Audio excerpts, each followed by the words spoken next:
প্রকৌশল শিক্ষার্থীদের কর্মসূচি হঠাৎ করে উত্তপ্ত হয় বুধবার দুপুরে। সরকারের আশ্বাস না পেয়ে বেলা ১:৩০টার দিকে আন্দোলনরতরা শাহবাগ থেকে প্রধান উপদেষ্টার বাসভবন যমুনা অভিমুখে রওনা দেবার পর বাধা দেয় পুলিশ।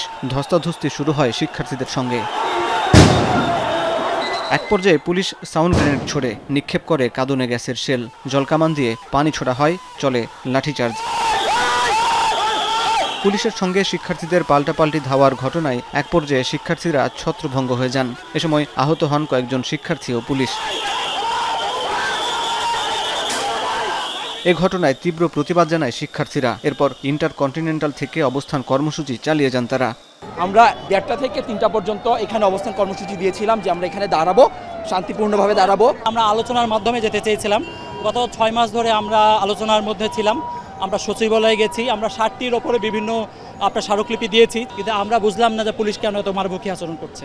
১০ম গ্রেড পুরোপুরিভাবে হচ্ছে 100% ডিপ্লোমাদের যখন দিয়ে রাখেন, এইটা আসলে এই রাষ্ট্রে মেধাবীদের সাথে একটা প্রহসন তৈরি করা। তার যৌক্তিক দাবি আদায়ের জন্য আসে, আপনি সেখানে যখন লাঠিচার্জ করেন, গ্রেনেড মারেন, টিয়ার শেল মারেন, এইটা আসলে এই মেধাবীদের সাথে ইনজাস্টিস করা। তারপর আপনি আসলে কিভাবে আশা করেন এই মেধাবীরা হইতেছে বাংলাদেশে থাকবে? ডিসি মাসুদের পদত্যাগ এবং এখানে যারা দায়িত্বশীল ছিল তারা ক্ষমা যতক্ষণ না চাইবে আমরা এই রাজপথ ছাড়বো না।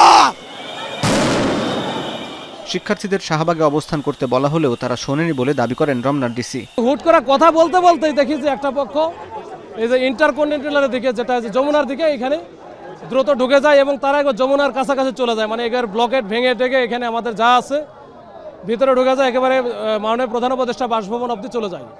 এরপরে আমরা ওখানে বাধা দিয়ে ওখান থেকে আমরা আস্তে আস্তে ডিসপার্স করা শুরু করি। তবে আন্দোলনরত প্রকৌশল শিক্ষার্থীরা নতুন করে ৫ দফা দাবি জানান। স্বরাষ্ট্র ও শিক্ষা উপদেষ্টাকে শাহবাগে এসে তাদের দাবি মেনে না নেওয়া পর্যন্ত তারা আন্দোলন চালিয়ে যাওয়ার হুঁশিয়ারি দেন।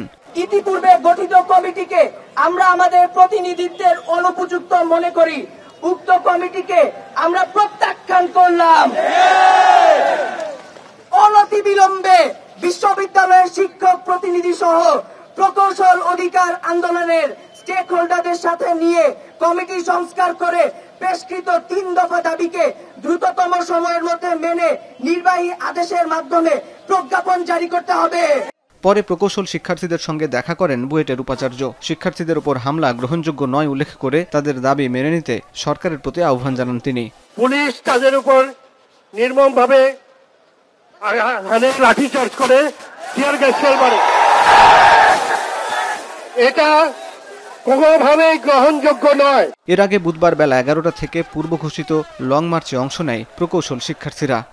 স্লোগানে তারা দাবি তুলে ধরেন, যার মধ্যে আছে ডিপ্লোমা প্রকৌশলীদের নামের আগে প্রকৌশলী লিখতে না দেওয়া, ডিপ্লোমা প্রকৌশলীদের পদোন্নতি দিয়ে ৯ম গ্রেডে উন্নীত না করা এবং ১০ম গ্রেডের চাকুরিতে প্রবেশের ক্ষেত্রে স্নাতক প্রকৌশলীদের সুযোগ দেওয়া। হাসিব বিল্লাহ, এখন, ঢাকা।